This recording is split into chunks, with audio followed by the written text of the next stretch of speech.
Ito na, time check pala. Time check. Sa 7 na. So pag sa 7 na, magka-counterflow na lang ako sa EDSA. Siyempre, late na ako. So ano dapat kong gawin? Mangamote or mag-gempoy.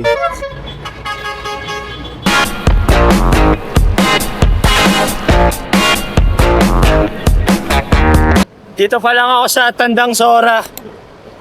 Hay, okay lang para sa pangarap. Sabi nga ni Ervin, tuloy lang, kamatakot.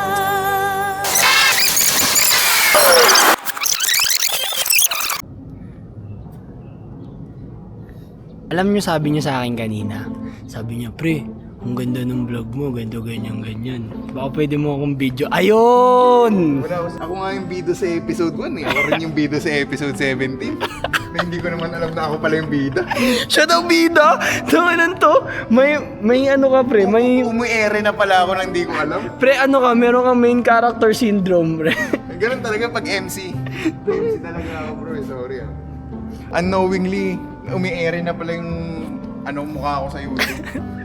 Hindi kasi di ba nag-vlog ako ng episode 1 pero hindi nila alam na ipopost ko. Hindi ko pinagsabi sa kanila na ipopost ko. And nung nalaman niya na nasa vlog siya nung episode 17, yung balik loob. Doon niya lang nalaman na umiere na pala siya. Diba? Without me permitting. Ba't kailangan pa ng permission? Nasa public ka eh. Data privacy. Data privacy? Data privacy? Sino ka ba? Hi, my name is Ervin Umasa, 26 years old, graduate from STI College Fairview with a Bachelor of Science in Tourism Management. I underwent about 4 to 6 months with Macroasia under Philippine Airlines. I served under Palex and PR itself internationally. After that, airlines have been opened their doors at the cabin crew position. So yeah, I've tried my luck, with God's grace. I applied at Cebu Pacific, and yeah, with God's grace again, that it went successfully. Right now I'm currently working, serving under Cebu Pacific with almost 4 years. Yeah, almost 4 years coming this October 19. So yeah, I'm very thankful. Share this love, share the blessing. Yeah. Ina to. Akala mo nag-apply sa akin ng Akala mo nag-apply ang ang haba ng sinabi. Tingnan mo. Almost 2 minutes yung yung clip, hype ka. Para my name is Ervin Umalsa, Macroasia, under God's grace. Dami mong alam, hinayupak. Ay, pre. Total, ka, FA ka. Anong masasabi mo sa mga aspiring cabin crew? Career talks, no? Oo, career talks. Ito kasi sumusunod to sa yapak ko. Oh, Yung dati kong work, yun na rin yung work niya. So, if ever meron akong tips, don't let your fear overcome you. Ano yung ibig mo sabihin nun? Pakitagalog nga. Parang wag mong hayaan na yung takot mo ay mapangibabawan ka. Explain mo. Ang meaning nun, kahit natatakot tayo, kailangan pa rin natin subukan. Wag natin i-assume yung mga bagay-bagay na, ay, hindi pa kasi ako graduate eh. Hindi kasi ako ganun katangkaran. O ganun kagwapuan, kagandahan. Okay. Baka di ako matanggap. Sabi nga basahin mo muna maigi yung tanong bago mo sagutan. Huwag yung sasagutan mo kaagad, hindi mo pa nga binabasa yung tanong. Hindi mo muna tinatry. Yeah. Maihahalin tulad ko yun sa interview, no? Nasubukan mo. Hayaan mo ang mag-decide is yung interviewee. Ayan. Hindi yung ikaw yung magdi-decide. Ayan. Para sa kapalaran. Ayan yun. And just pray. Yes. God's will, it will be for you. Amen. Alam mo ba't ako natatawa sa mga motivation niya? Kasi hindi siya ganyan na tao. Hindi yan ganyan na tao. Ewan ko kung paano yan natanggap. Siguro dahil singkit, matangkad. Matangkad yun. May sense of humor. May sense of humor. Ano pa? Pogi. Pogi. Ano pa? Malaki pa yun. Ang dami mo motivation sa buhay, pero sa totoong buhay, hindi. Kupal yan, guys. Kupal yan, mga kumunay. Huwag kayo. Siniraan agad. Hindi, pero ano yan, isa yan sa mga naging seniors ko sa basketball dito sa STI nung nag-varsity ako. Isa yan sa mga seniors ko. At totoo yung sinasabi niya, sumusunod ako sa yapak niya, no? Kasi ano siya, FA, flight attendant siya ng SEBPAC. Pero ako kasi is ground crew muna. No? Try natin tumungtong dun sa taas na yun, no? Pero minsan sinasabihan niya ako, minomotivate niya ako, mag-apply ka sa ganito, mag-apply ka sa ganyan. Ewan ko, baka gusto niya lang ako maging katrabaho, tas utos-utusan niya ako dun. Siguro yun lang talaga yung goal mo. Yun lang goal mo, no? Gusto niya akong pag-applyan kasi utos-utusan niya ako. Yun lang yun, simple lang yun. Yun lang yun, di ba? Titimplan niya akong kape. Oh, yun. Diba? Ganun lang kasi ginagawa ng mga L1 or flight pursuer. Sila yung parang, basically, parang manager dun, no? Buti na lang, naaalala ko yung sinabi ni Ervin. Buti na lang, naalala ko yun. Ay, nako. Oo nga pala, sabi ko kanina magka-counterflow ako. Oo, ito na yung araw na yun. No? Proud pa no? Gago.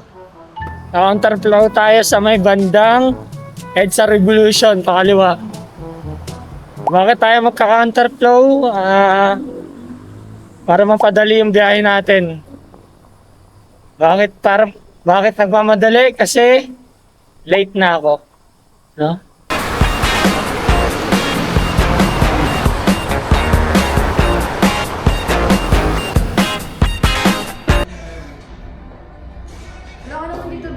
Bilis, di ba? Si Ma'am Lynn, si Ma'am Tin, si Wak.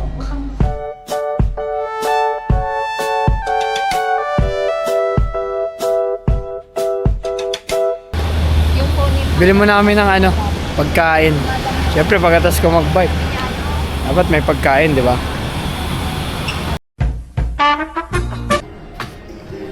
Ito na ako sa work. Iniskip ko na kasi na kumain ako eh. Iniskip ko na. Trabaho ko si Ma'am Bis. Ayan. Siya ang nagturo sa akin na tumanggap ng pera sa pasahero. Gago ka. Joke lang. Joke lang. So today, today nasa ako sa CRO. Pinakaayaw kong flat kasi magka-counter ulit ako, no? Counter pag nakikipaglaban sa pasahero. Kaya ibig sabihin ng counter. Diba, may babatuhin siyang salita. Wop, iilagan. Wop, bang! Counter. Kaya tinawag na counter yun. Ay, gusto ba makita yung workstation? Ayan. Yan talaga pag isa kang PSA. Wow! Passenger service. Wow! Agent. Aviation.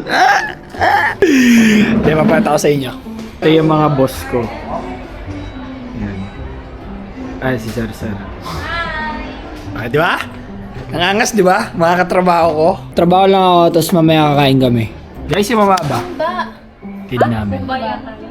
Itong babaeng to. Siya ang nagturo sa akin na manungit sa pasahero. Ayan. Madami pa.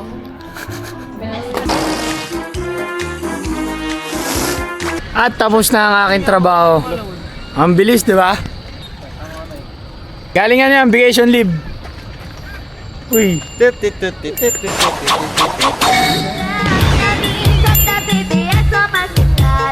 DJ Paul Igata. Nagawa ng paraan para ipasok dito. Meron, lock.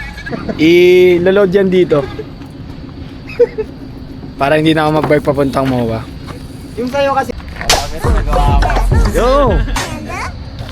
Sige, magpagaling ka. Abisin, marunong Wala ako pa namang insurance yan. Masikip lang pantalon ko, guys. Yung pantalon lang naman sa'yo masigit, pati yung pet mo hindi lang. Food Panda po. Kay Vincent kanina food panda, isa yung binatog. Ano nga eh? Ano yung tawag doon? Kutsinta. Kutsinta. Whiskey brandy chocolate. Hybrid na boss, hybrid. Ano na? Whiskey brandy chocolate.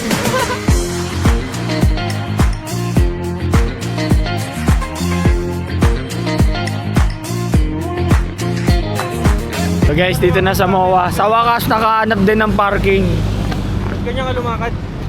Nakaklits ako. Ba't ganyan daw ako maglakad? Nakaklits ako eh. Parang may kalesa eh. Kasama ko si Adjo at si Pads. Saan tayo kakain? Ha? Sa Sharon. Ha? Saan tayo kakain? Manam Sean. Ay, Manam Sean. Malalaman nyo kung sino si Manam Sean. Alam ko na naman yung intro na yan ah. Hindi, gagawa ka siya ng malapit na intro. Anak ko!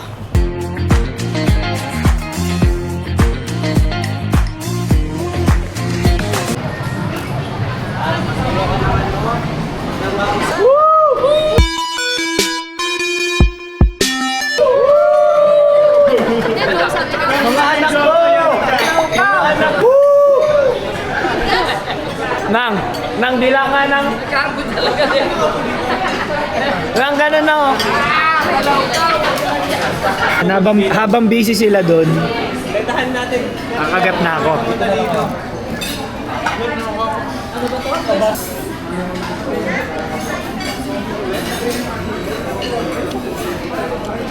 Uy!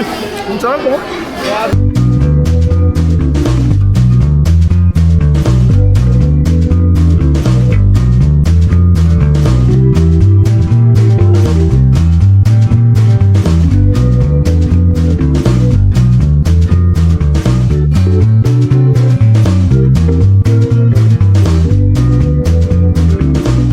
Thank you, happy birthday! Thank you, happy birthday to you.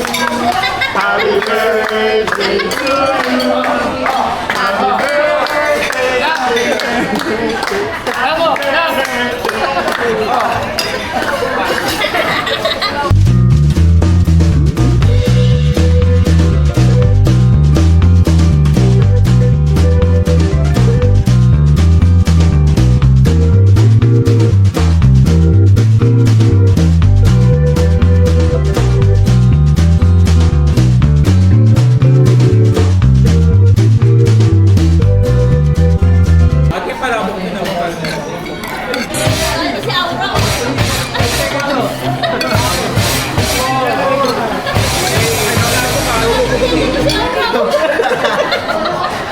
Bibitayin na kasi bukas yan, guys. Bukas yan.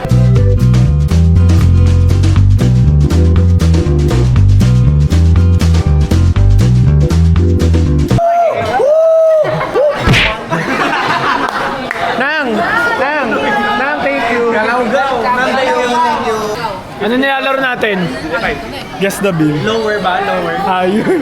Higher? 25. Isa lang. Isa lang. O, ikaw muna. 25, nasabi mo kanina doon. Ito naman din. 25.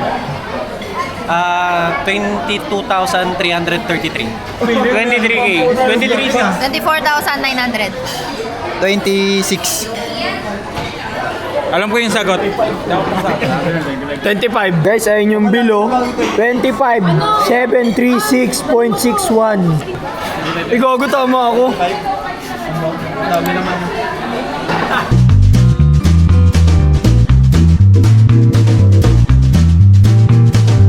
Guys, tapos na kami kumain. Pauwi na. Pauwi na ang lahat kasi may pasok ang lahat. Solve ka, solve. Good. Dito kami.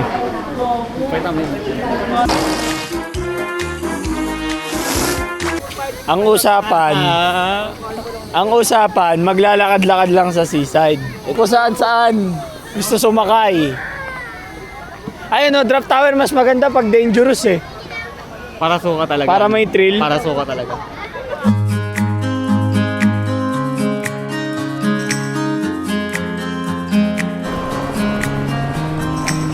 So yun mga kumunoy, no?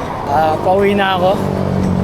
And gusto ko lang magpasalamat kay Manang Sean, kay Ma'am Tin, kay Ma'am Gar, kay Paz, kay Wak, kay Ams, kay Sir Ian, kay Zach, kay WMK, si Ma'am Sis, anak niya, sa lahat ng pumunta, no? Akala mo siya yung nag-celebrate eh, no? Hindi, gusto ko lang magpasalamat kasi solid yung gabi na yun. Masaya. Masarap yung mga pagkain. And nag-enjoy ako. No? Siguro hindi ko napapatagalin pa. No? Kaya mag-alala, babiking ko to, walang duga to. Papakita ko sa inyo yung Strava. No? Pero i-skip ko na kasi palubat na rin yung aking camera, palubat na yung camera ko. So, siguro baka dito ko na lang tapusin. Or banata ata ng standby. Ay lang naman. So, mga kumunay, no? Nakauwi na ako. Time check. 11:53. Umalis ako dun ng alas 9. So, inabot ako ng mahigit 3 oras. Pagod. Ayan, nandito yung Strava ko. Diba? Angas. Pero nakakapagod. Sarap nito. Iihi ako sa kama nito. Again, gusto ko magpasalamat, no? Medyo pagod na ako, mga kumanay. So, dito ko na lang siguro tatapusin yung vlog. At kung nag-enjoy ka sa video, please like, comment, subscribe. Mga kumanay. Medyo mahina na lang yung boses ko kasi pagod na ako.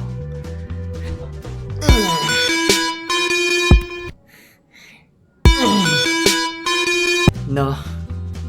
So, bye-bye.